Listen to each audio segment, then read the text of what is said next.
Hey everyone, welcome back to another episode of the Consulting Success Podcast. I'm your host, Michael Zapersky, and today I'm very excited to have Jared Nichols joining us. Jared, welcome. Thank you. Great to be here, Michael. Appreciate it. Yes, so you are a futurist, an advisor, a faculty member of the University of Tennessee's Haslam College of Business in graduate and executive education. There we go. A little tongue twister for me there early in the morning. Right. Yeah. You're also the founder and creator of New Futurist and the Foresight Academy. We'll get into all that. You work with organizations like Coca-Cola, the U.S. Special Forces, Goodwill, and many others. I think it's important maybe we start off for some, or maybe for many, what exactly is a futurist? Oh, what a great question.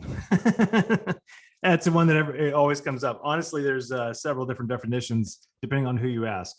From a professional side of things, most futurists that you'll come across tend to be keynote speakers, and they do really well. They get up and they tell you, hey, here's what the next 50 years is going to look like. That is not really my realm that I operate in, only because those predictions are almost always wrong. So, and it's great for entertainment, but it does very little to help you make better decisions today. So I'll give you my definition of a futurist. Somebody who operates in this capacity is really focused on how to anticipate where the world may be going by understanding the possible implications of things that we see today, large drivers of change, things like artificial intelligence, big data, climate change, genetic modification, and then knowing how to ask the right questions as to what the potential implications might be on multiple facets of society, all with the end goal of creating a three-dimensional picture of what the future could actually look like. Not to try to predict it. I mean, if you're going long-term, that's going to be throw a dart on a dartboard, and that's about as good as it's going to get. But Right. Long-term thinking about the future is really about envisioning multiple possibilities so that you can make better decisions today. Yeah, and I want to certainly get into what the potential implications for the future might be for consultants, because that's the community that we serve here. Before we go down that path, though, in terms of how you got to where you are, I think a lot of people would imagine that if you're a futurist and if you are trying to understand all these different layers of information and perspectives or potential possibilities, it would require you to consume a vast amount of information in order to be able to, contemplate where could you actually go, right? What are the possibilities? Take us back to the early days of Jared Nichols. Like, how did you get started? What were you studying in school?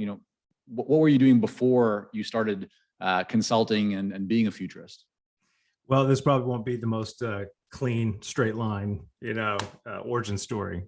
But I had actually been in the insurance business for about 11 years. I was an independent insurance broker. Really enjoyed doing that. And about 8 years into that, I just realized that, this isn't what I wanted to do anymore. In fact, going into the insurance business wasn't really a planned thing either. My undergraduate degree was in history and English creative writing. Right. So naturally it's insurance. Naturally. Yeah. Right? But I mean, it's also, I've dealt with this most of my life. I'm an Army brat, so I grew up moving around my entire life and always trying to figure out exactly what it is that I want to do, where do I want to go, and who do I want to be is an evolving question. And Jared, when you moved around, were you moving around just within the U.S. or were you other? No, countries? I lived overseas. Yeah, okay. Yeah. Where were you? Tell which countries did you spend time in? Here's the rundown. I always give it this way here. I mean, our first place was Washington State. We were at Fort Lewis, now Joint Base Lewis McChord. And that was when my dad joined the Army, I was 2. So that's where it all started. From there, we went to Hawaii, Schofield Barracks. From Hawaii, we went to, in typical Army fashion, they send you from paradise to hell. We went to Fort Monmouth, New Jersey. We were there 6 months. And then we were sent to El Paso, Texas, Fort Bliss. And then from Fort Bliss, we were sent to Northern Germany, a small installation called Garlstedt, beautiful up there in Northern Germany. And that was around the time of the drawdown. So under the Clinton administration, they started drawing down a lot of these bases. So we were there for a year and then moved down to Southern Germany in a place called Gießen. And then from there to Georgia, Fort Benning. And then from Fort Benning to Fort Leonard Wood, Missouri. And that's where I graduated from high school. And then I went to school in Georgia, and my mom and dad were stationed in 3 different places, 2 of them overseas, and then they finished up in upstate New York. What was that like for you to move around that much as a kid? That's all I ever knew. I'm starting to see it a little differently now because we have children. We're living in Charlotte and we're staying here. But for me, it was a weird idea to stay in one place your whole life, since that's all I ever knew. But I mean, I don't regret it. I jokingly say that all military brats are, we're emotionally wrecked in one form or fashion. Some of us are extreme extroverts. Some of us are extreme introverts. But I look at it as a bonus. The ability to adapt to new things very quickly is something that I've had to do my whole life. And most Army kids and Army families will tell you the same. What was the age range in terms of when you started that journey and when did you stop?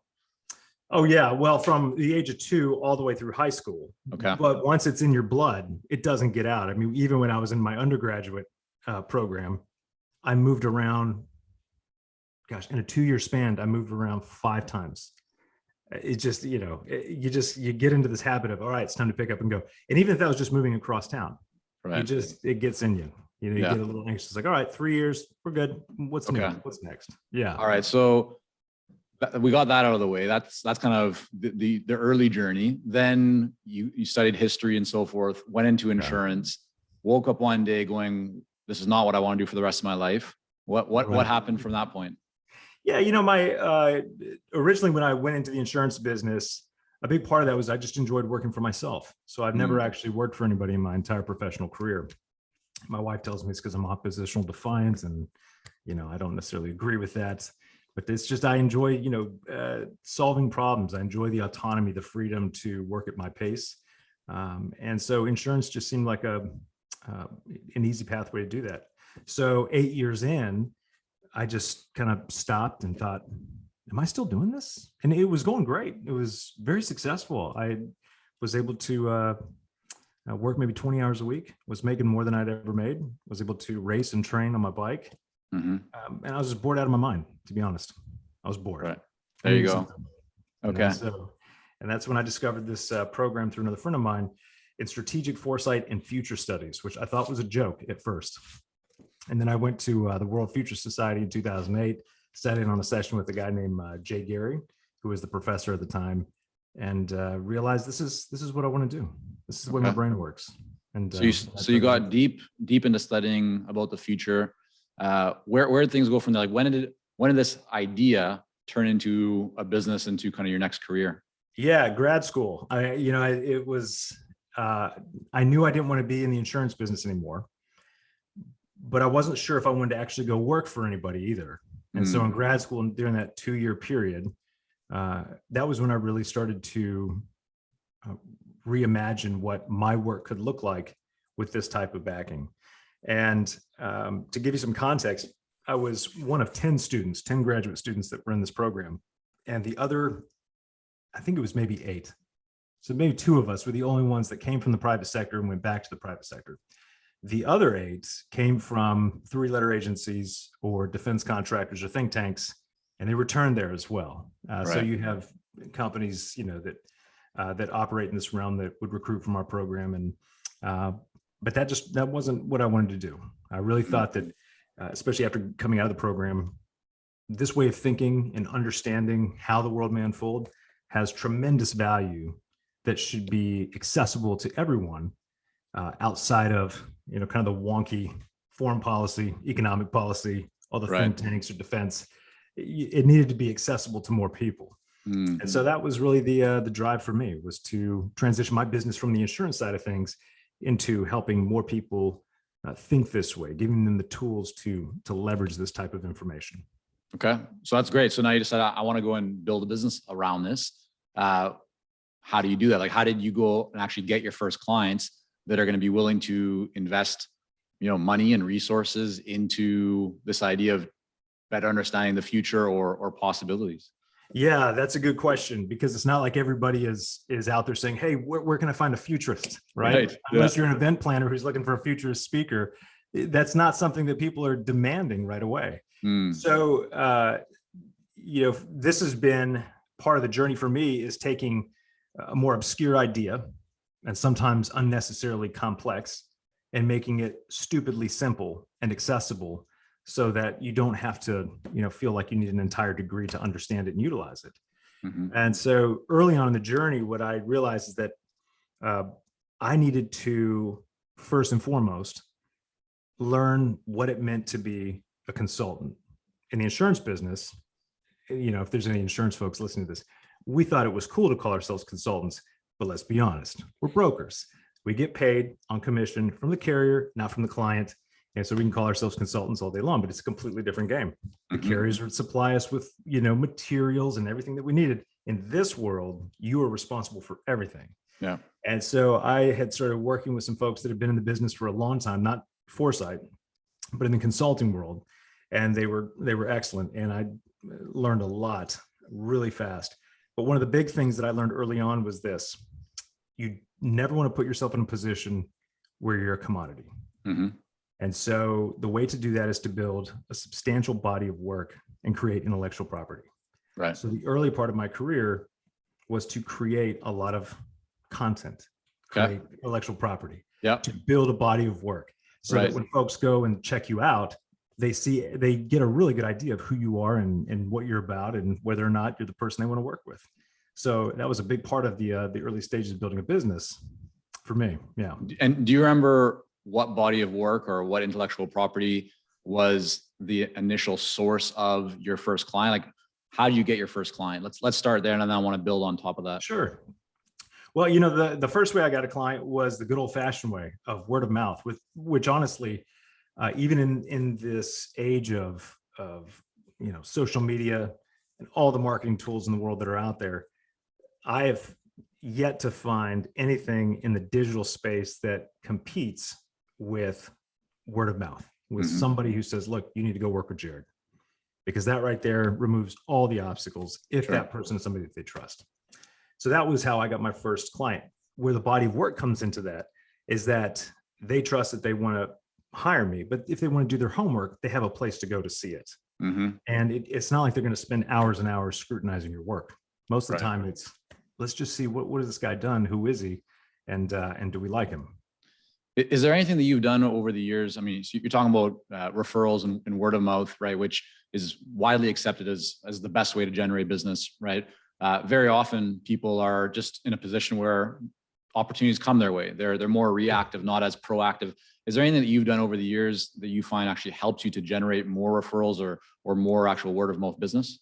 Yeah, I would. This would go back to the content side of things. The larger your body of work, the more content that you're putting out that's actually good, that reinforces a core message that you have in your practice. Right. That helps to increase the number of clients that come to you. Now, I like to always look at things based on what type of clients do I really want to be working with. I'm very picky about that. I don't want to just take, early on when the business started, it's like, hey, you want to pay me? I'll take it. What do you Right. want me to do? Yeah. But now it's gotten to the point where I really only want to work with a certain kind of individual or a group of people within an organization. So what I found to be really successful is having, number one, a very clear message about who you are, what your core idea is, and how it fundamentally transforms the individual that you're looking to work with. Now, when I say individual, let's be honest, organizations don't hire you, individuals and organizations hire you. Sure. So it's their transformation or their change that is most important, right? Yeah. So yeah, that is number one, the most important thing. I saw on your website, you have this page that says, what I do and who it's not for. And so I think that probably plays into what you're talking about. So where did that idea come from?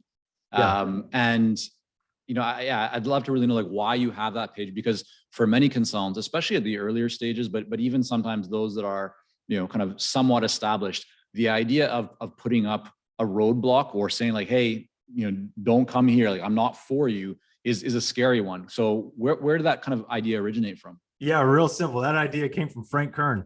I don't know if you're familiar with Frank, but I mean, Frank, I see as a master of communication. Mm-hmm. Man, he gets to the point. And I really love that he had this, that he had something similar to that. So I thought this is a great idea. Right. Who is this not for? Right. And that really fit in with what I was trying to do overall with the site and the strategy and the messaging is to what I really want to do in all of my content and my whole digital presence was make it very easy for anybody visiting to say, this is my guy or this is not my guy. That's it. Yeah. So when I saw that on Frank's side, I thought that's one extra thing that is a really good idea. And I know he has more psychological reasons behind that. You know, he does a much better job of it. But for me, I thought this is good because it really helps to clarify. And this goes back, and I'll stop here. But early on, when you asked what a futurist is, I also wanted to make sure that folks that were just looking for somebody who's going to get up and say, hey, we want you to do a 90-minute keynote on what the next 50 years is going to look like, they would know real fast, like, that's not what I do. Yeah. I'm really interested, like, what have you learned on your approach and your messaging in relation to marketing and having people want to have a conversation with you? Because as you've talked about this idea of a futurist, like, people don't typically wake up going like, wow, yeah, I really need a futurist today. Right. It's, hey, I have a marketing problem. I want more leads, or, you know, we're losing market share, or so. Of course, there is connection to the future. And if you can envision the future and plan for it, right, that could create a competitive advantage for you. But part of me thinks that a lot of people wouldn't recognize that, or it wouldn't be kind of their first thought. So what have you learned about how to make something that in some ways can almost come across as being like intangible really relevant for people, so that people actually want to reach out to you and have conversations? Yeah, that really that's pushed through in a lot of the content. And for me, everything starts with the person. You know, if I'm working with somebody, a lot of my work is one-to-one coaching work, which I enjoy. I don't push a lot of advertising on that. It's just that tends to be what happens. Conversations get started and then opportunities open up in that arena. Right. That are working with small teams. And so our focus is really on ideas and different ways of thinking about how the world may unfold. Because if you start a conversation with, hey, artificial intelligence, and this is where it might be going, well, that's interesting, but that doesn't necessarily lead to business, right? Mm-hmm. Unless you're a keynote speaker, then maybe it does. Right. And that's not the end goal that I have. So for me, it's really, it's pushing on the front end more of the mindset that's necessary to identify possibilities, to think differently about where opportunities for your organization, for yourself, where those things may be. And a lot of that is removing, you know, bad thinking. So Jared, can you, sorry to interrupt and jump in, but I want to make this really tangible for everybody and practical. Can you give me an example? Like, if you're saying the idea is not to say, hey, like, here's where artificial intelligence is going to go in the next 25 years. Give me an example of, if in one of your pieces of content, or if we were meeting face-to-face at some event, what would be your message or your approach to create that potential desire to kind of try and hook me as a prospective client? Right. Yeah. You know, I mean, in all of this here, the big differentiator is that I'm never going to tell you what to think. It's everything that I do in my work that I do with clients is around how to think. And that always starts with understanding what are the core skills or the tools that you need to have in order to see things before everybody else. And not just that, how do you identify those things and then take action on them early? And so a tangible way of looking at that, say if you're, you know, we can maybe even just role play something here. If you have a situation or client that you know that you don't have to mention their name, but if there's a certain problem that they're dealing with, we can usually apply these types of skill sets to that problem. And the reason I say that is because pretty much all problems are future-oriented problems, right? Right. Some are easy to fix, no problem at all. But for a lot of organizations, it's how do we ensure we're not constantly reacting to all the volatility that's going on now, whether that's in the market, whether it's in their space, whatever it might be, or they're just in that place of stagnation where they know that they've been successful, and it's almost always the ones who've been really successful. It's not folks that are dying and saying, oh man, our business is about to go under. Those people don't want to talk to me at all. And I don't blame them. I wouldn't either. They're in that survival state. It's the folks that have done well and they've hit the top, and then they're looking around just waiting to fall. So they're saying, how do we leverage where we are to make sure that we stay 10 steps ahead? Is there a go-to question or two that you just find yourself like always asking people? And it might be kind of angled a little bit differently depending on what industry they're in or their situation. But is there something that you always go to because you find it just really resonates with people, like it just clicks for them? When you mean like a go-to question, what do you mean? Yeah, like in your conversation with people. So it's like, hey, my name is Michael and da da da. Right. Like, is there something that you might say to me as a prospective client?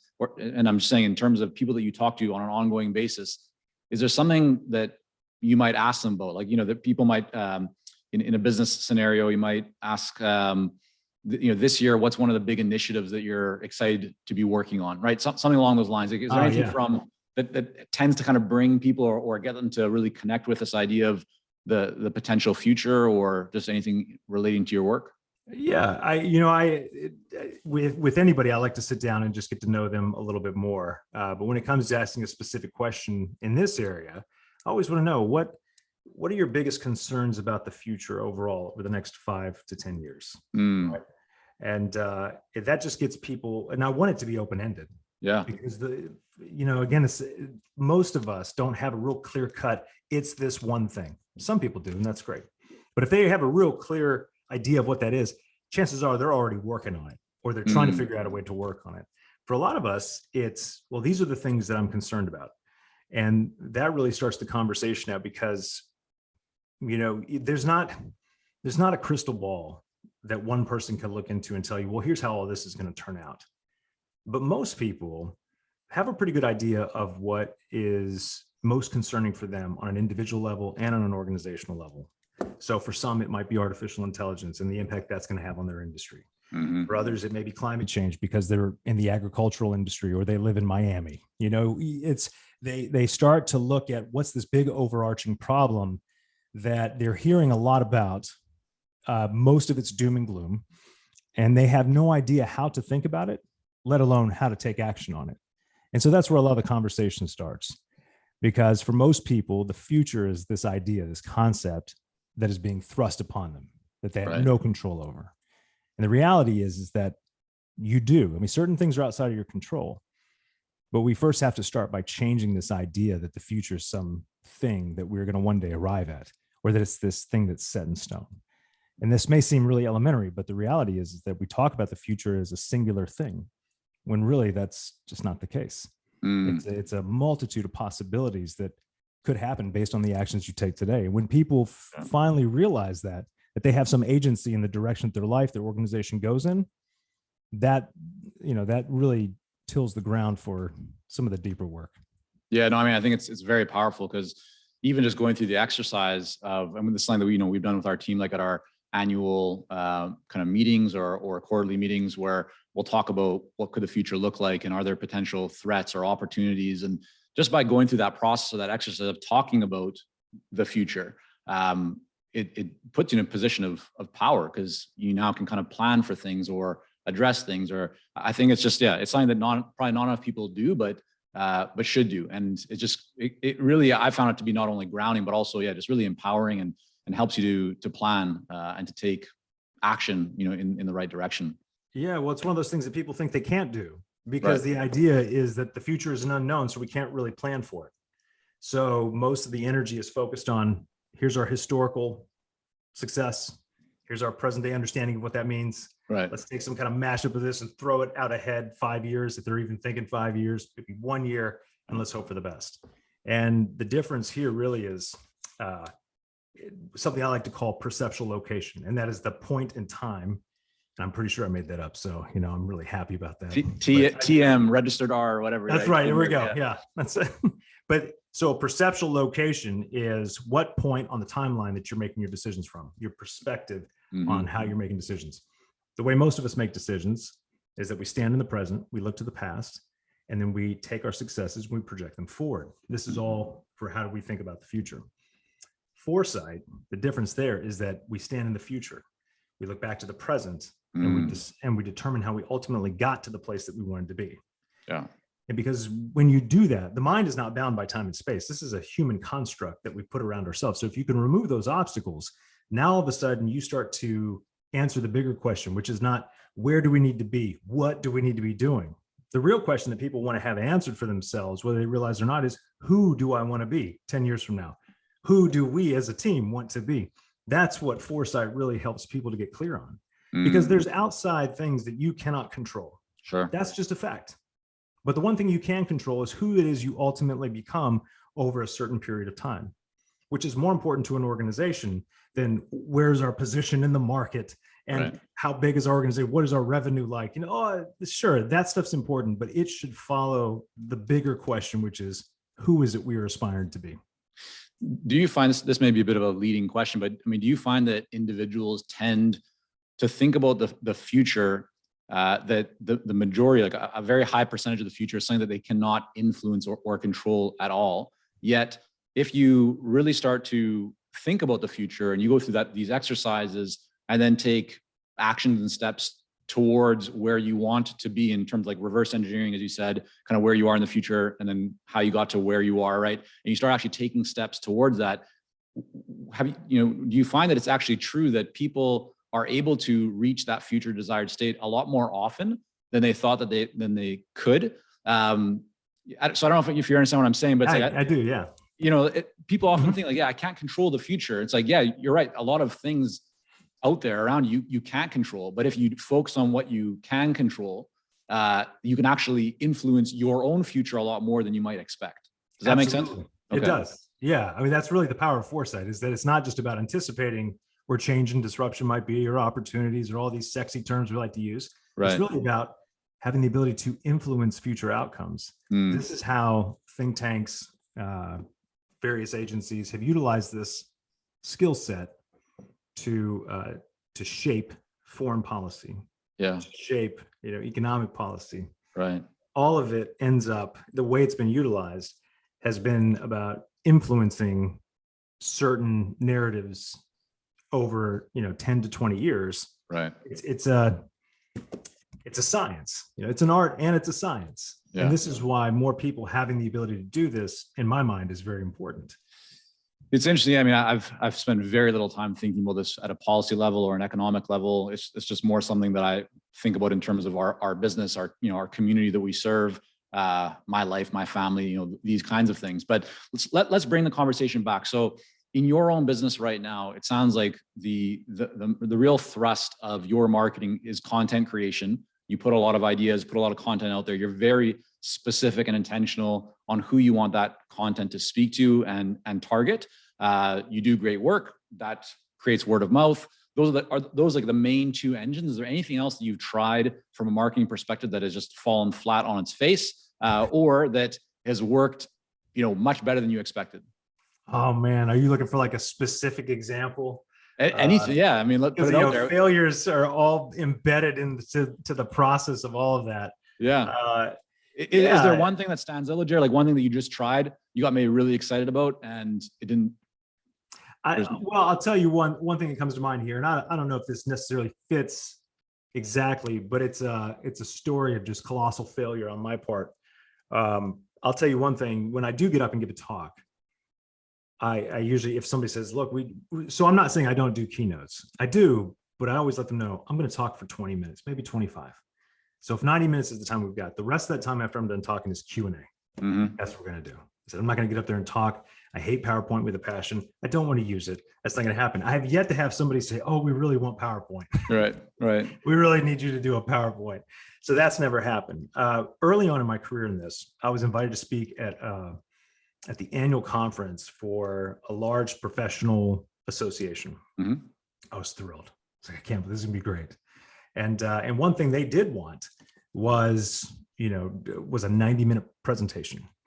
And in that, for me, I thought, okay, well, I don't really like to do PowerPoint. I don't like to do all this stuff, but I'm going to do it anyway. So the lesson learned was, don't try to adapt to the standard of what everybody else wants to do if it's not who you really are. And so I spent so much time on this stupid presentation, which really just got in the way. Well, I finally got up there and started to give this presentation. The technology failed. The video pieces that were in there all fell apart. None of it worked right. And I had 90 minutes to kill. It was terrible. So, the immediate feedback from the audience was not great, obviously. Right.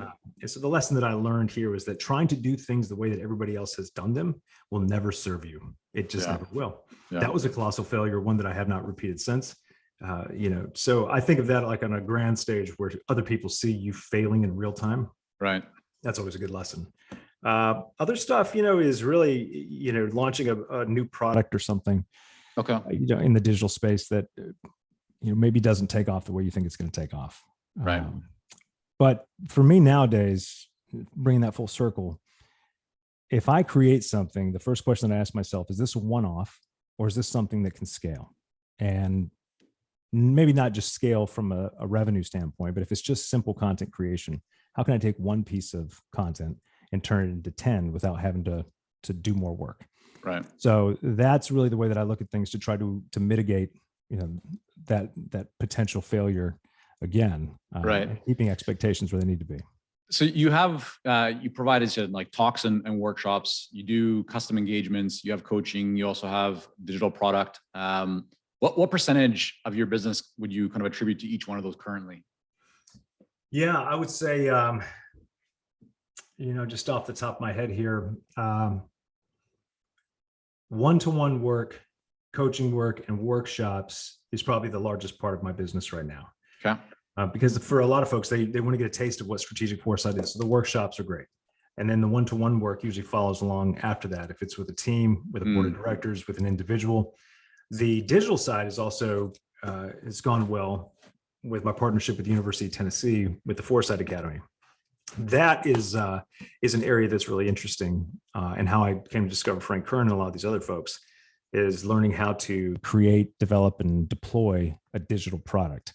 Right. Which, it's always promises you the world, but it never works out that way. Yeah. It's often a lot more challenging than people make it out to believe, right? It's this idea of like passive income. You put something online and I can just make money, and but it takes a lot more work than that.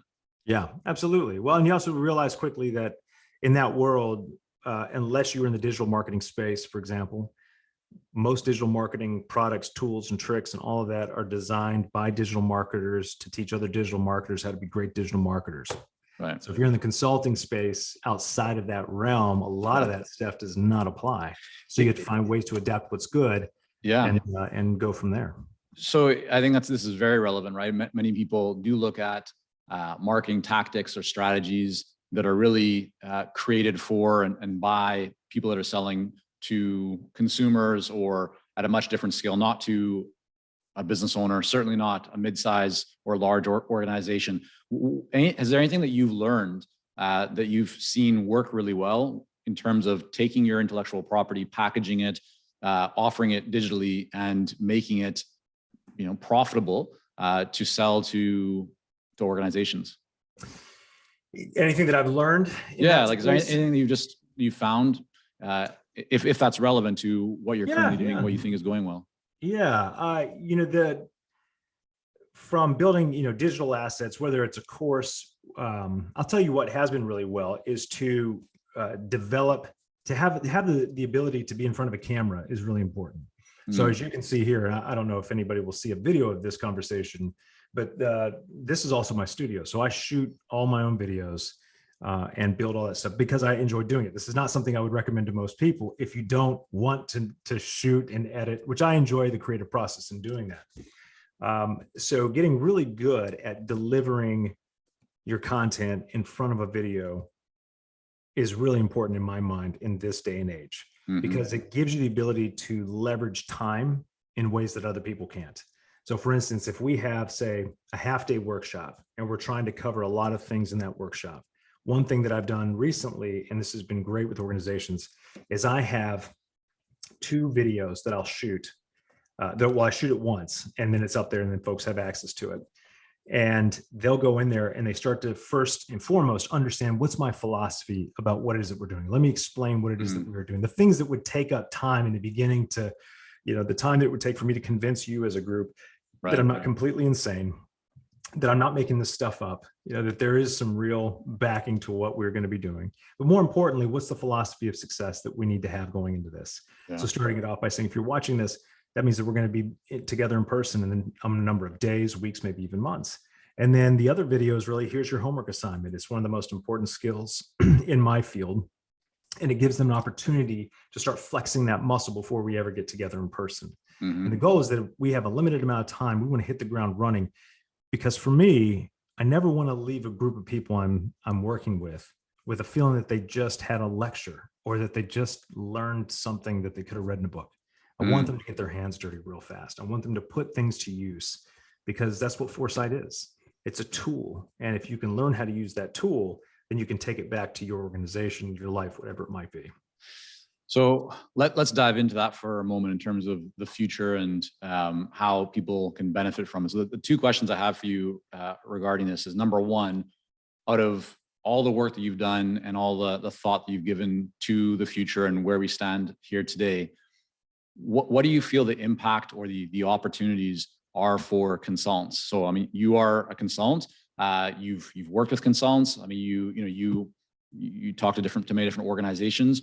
Where do you see right now from a future perspective? Is there anything that consultants should be thinking about and preparing for and taking advantage of? That's question number one. And then the second question that I'll come to right afterwards, but just to plant that seed, is how do you yourself spend time thinking about the future? And is there anything that you would recommend for, so if people that are listening and tuning in right now, is there something that they themselves could do to develop this skill set themselves so that they can actually kind of go down that process and benefit from it themselves? Sure. Yeah. So the first question was about what consultants or folks in this space should be really thinking about. Yeah. I think that the threat, if we want to start there, is nothing new. It's really the commodification of what it is that you do. I meet a lot of consultants that are really commodities. They tend to be shopped around like, are you DISC certified? Are you right. I'm not certified in anybody else's stuff. And again, this probably goes to prove the point that my wife said, that I'm oppositional defiant. I just have no interest in being certified in anybody else's programs. Not at all. And that's just me. Right. Not because there's something wrong with them. There's not, that's just not how I operate. But from the business standpoint, it's also because if I'm going to deliver something, I want it to be my own, or my version of what this thing, is that can solve your problem. I want it to be something that I've developed and created. So from a consulting side, from running your business, I think that one thing that consultants should do is put time and energy into creating a body of work. And that can be in anything, right? If you're developing content, it doesn't need to be perfect. My medium that I enjoy is video, but it took me years to get really good with video. I like to show folks that I work with. So strangely, I have people that I work with who are consultants in their own realm on helping them to develop really clear map and journey around their message that can then inform their content. And we get into this idea about video and the way that they should deploy that. And they're always like, oh, my videos look terrible. So I always have my early videos, which are still online. I say, I'd like to show you something. This is terrible. I said, this sounds like the lighting is awful. The position of the camera is terrible. And it sounds like I'm saying something really smart, but I'm saying nothing at all. So don't feel bad. You just got to let it rip. You've got to start putting things out there. So that's one thing that I think is really important for consultants, is that you have to put more of you out there if you're not already doing that. And be really clear on what your message is, because in the noise, all the noise that's out there, if your stuff just looks, smells, and tastes like everybody else's, then nothing makes you stand out. Again, I'm not giving groundbreaking advice here, but I'm telling you, it works. It's true. Yeah. Find something to be oppositional about and put that front and center. The other question, sorry to interrupt, but how important do you think that point is? I mean, you said find something to be oppositional about. So this is, you're talking in some ways about this idea of, kind of polarization and having a very unique perspective or having a strong opinion. At times consultants like to play it safe, right? They want to have that kind of ground in the middle. They don't want to offend anyone. They just want to do good work, right? Good people. But what you tend to see from a marketing perspective, and certainly this is not only in the business world, this is in media, in sports, whatever, it's people that stand out that tend to get the vast majority of the attention and therefore the business as well. So is there anything else that you could just share from either your own experience or from the work that you've done that might support that point?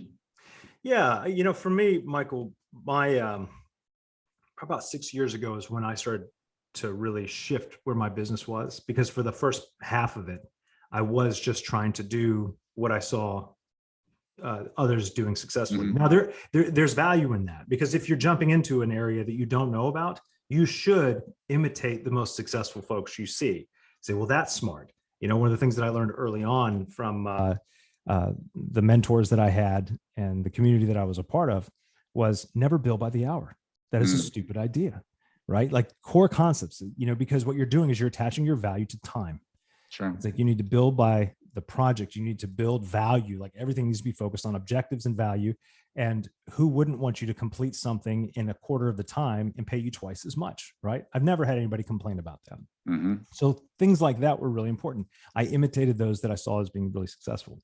At a certain point, you start to realize that the things that I value maybe not be the things that you value. And so Mhm. you shouldn't imitate me. You really have to start to discover your own voice in this. You have to discover what is it that makes you unique. Why do people enjoy working with you? And I don't think you can do that right out of the gate, because it takes several years and several clients for you to really step back and say, who are the folks that I enjoyed working with the most? Number one, the folks that I saw the biggest results with on their side, Mhm. and who also looked for ways to spend more money with me because things were going so well. And third, who I just would always felt really good about working with. It was never a struggle. We were a true collaboration. When you start to ask those questions, you get a really clear picture on who your people are. And once you have a clear picture on who your people are, then you start tailoring your message to those people, because everybody else that doesn't fit that doesn't matter. Why would you want to spend time and energy trying to convince somebody to hire you who you don't want to work with? Yeah. And, in the beginning, if you're just starting out, you think, well, I don't know who I want to work with. That's why you have to have time in with several clients to really figure out who are my people. And once you have that, then you just start having a conversation with them. All of your content is a conversation with them. All of your surveys are with people like them. And the more you can dial that in, the more selective you can be, the higher your fees are, and the more you can turn away business you just don't want. Yeah. Well, I want to be conscious of your time here, Jared, and respect that. But I would love, before we wrap up, a couple more questions. And one of those, if we could just address, what's the low hanging fruit for the person that's joining us right now and going, okay, I can see the power of thinking more about the future. What are maybe a couple of steps that are very practical that they could just start to implement and will get some benefit from? Yeah, good question, Michael. On a real practical level, I always start with the way that people are thinking. So this isn't going to be some sexy futurist thing. It just isn't. But I think it will give you, whoever's listening to this, a much greater advantage if you actually start to implement that. And that is by asking yourself really important questions about how you define success. Mm. And this to me is something that I have to continuously go through because I'm also susceptible to, again, following other people's definitions. Even as oppositional as I am, maybe my opposition is just a front for trying to prove other people that I can be successful by the way that they define it, right? So being really self-aware on those things is important. If you're listening to this and you are finding yourself trying to reach somebody else's goals or match up to somebody else's ideas, then you are living by somebody else's idea of the future. Mm. So when you think, the question that I would often ask people is, at a talk, you asked this question earlier, and since it's been a little while since I've given a talk, now it's come back to me. Is the first question I would open up with is, whose idea of the future are you creating? Mm. In other words, whose beliefs and ideas are you allowing to influence your decisions on a daily basis? If you can ask that question and really spend time with it, what you may find is that you are allowing other people's definition of success, the world, individuals, people in your industry, to tell you what you should be, who you should look like, what success is. And that is the number one thing that is getting in your way. And in the age of information that we are bombarded with, and this is on full blast in the age of COVID, of telling you what you should think, what side you should be on, the best thing to do is step back and ask yourself, if you have a certain reaction, an emotional reaction to some piece of information, ask yourself why. Mm-hmm. Why do I feel this way? Why do I think this way? Yeah. The more you can get to know you, the faster you can get to who you truly are, so that the inside matches the outside, or better yet, the outside matches the inside. So to me, I think that's the biggest thing that you can do in this world right now, is be really clear on that. I think that's extremely powerful. I appreciate you sharing that. This next question will sound in direct opposition to what you just mentioned. That's okay. But it's something that I always ask, and that is, in the last 6 months or so, what is one book that you have either read or listened to that has had a big impact on you, or that you just really would suggest that others may want to read? It could be fiction or nonfiction, but it's something that you've really enjoyed. Oh man, great question. Oh, can you give me a second about this? Because I was on a conversation with another colleague this morning, and he said, I'm an avid reader. And I was thinking to myself, I'm an avid skimmer. so I skim a lot of things, but some things really draw me in that I enjoy listening to. And I'm probably going to get this wrong. I can tell you a book that had been recommended to me that I've really enjoyed, that I've started, is one by Dan Sullivan called Who Not How. I am a chronic doer of all things in my own business, and that can kill me. And I suck at outsourcing. It's a skill set that I really have to get better at. My wife, who has graciously taken on a lot of the admin stuff for me, she has worked with me for years. Then COVID happened. She had to take a break from all that, but now she's back. I'm telling you, man, that's been a really impactful one. And then another one that I've just really liked this guy's angle. It's called The Hype Handbook. It's by Michael Sean. Yeah. I had him, he was on the podcast as well. So oh, good. Yeah, I'd like to. He and I have some mutual friends. I'd like to connect with him at some point. But yeah, his stuff was great. I thought, this is good. This is that oppositional, get out there. He's a perfect example of, he literally is picking a fight. Yeah. But those two have been really good. And I know there's one I'm forgetting. And that's Michael Shine is SCHEIN. That's right. Yeah. I would normally have it out here, but it's in the house. All good. Well, listen, Jared, I really appreciate you coming on, spending some time with us. I want to make sure that people can learn more about you and your work. Where's the best place for them to go? Yeah, the best place to go is to go to newfuturist.com, and that's spelled NUFUTURIST.com. And then I'm also on LinkedIn. That's in social media. That's the platform I tend to be on. But honestly, the best way to reach me is by email, and that's jared@newfuturist.com. There we go. We'll have all that linked up in the show notes. Jared, thanks so much again. Hey, thank you.